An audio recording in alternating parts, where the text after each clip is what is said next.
টাই পরা কি হারাম? টাইয়ের সূচনা সুদের প্রতীক হিসেবে হয়েছে কিনা এ নিয়ে পক্ষ বিপক্ষের বক্তব্য ও তাহকিক গবেষণা এতটাই দুর্বোধ্য ও প্রান্তিকতা পুষ্ট যে একে যেমনইভাবে নিশ্চিতভাবে সুদের প্রতীক বলা মুশকিল, অনুরূপভাবে সুদের প্রতীক নয় এটাও নিশ্চিতভাবে বলা যায় না।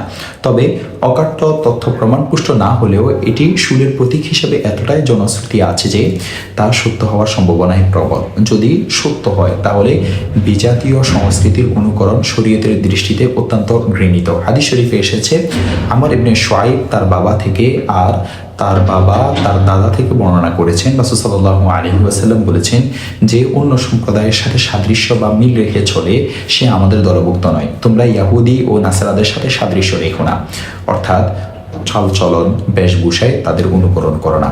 দেখতে পারেন জামিউত তিরমিজি হাদিস নং 2695। কিন্তু যেহেতু বিষয়টি অকাট্য তথ্য প্রমাণ পুষ্ট নয়, উপরন্ত বিধর্মীদের সাদৃশ্যতা গ্রহণের ইচ্ছা ব্যতি রেখেই এর ব্যাপক প্রচলন হয়ে পড়েছে, তাই মুফতিগণ বলেন এটা পড়া একেবারে হারাম তো বলা যাবে না, তবে সন্দেহযুক্ত বিদায় মাকরুহ হবে, তাই এর ব্যবহার এড়িয়ে চলাই কর্তব্য। দেখতে পারেন ফাতাওয়ায়ে মাহমুদিয়া 12 নং খণ্ড 408 নং পৃষ্ঠা। নুমান ইবনে বাশীর রাদিয়াল্লাহু তাআলা আনহু হতে বর্ণিত আছে, তিনি বলেন রাসূল সাল্লাল্লাহু আলাইহি ওয়াসাল্লাম বলেছেন, হালাল বা বৈধ সুস্পষ্ট এবং হারাম বা অবৈধ স্পষ্ট, আর এই দুইয়ের মধ্যবর্তী বিষয়গুলো হলো সন্দেহজনক, আর বেশিরভাগ লোকে সেগুলো সম্পর্কে সঠিক পরিচয় জানে না। অতএব যে ব্যক্তি ওই সন্দেহজনক জিনিসগুলোকে পরিহার করলো সে তার দিন ও মান সম্মানকে পবিত্র রাখলো, আর যে ব্যক্তি সন্দেহজনক জিনিসে জড়িয়ে পড়লো সে হারামের মধ্যে পড়ে গেল। দেখতে পারেন সহিহ মুসলিম হাদিস নং 1599।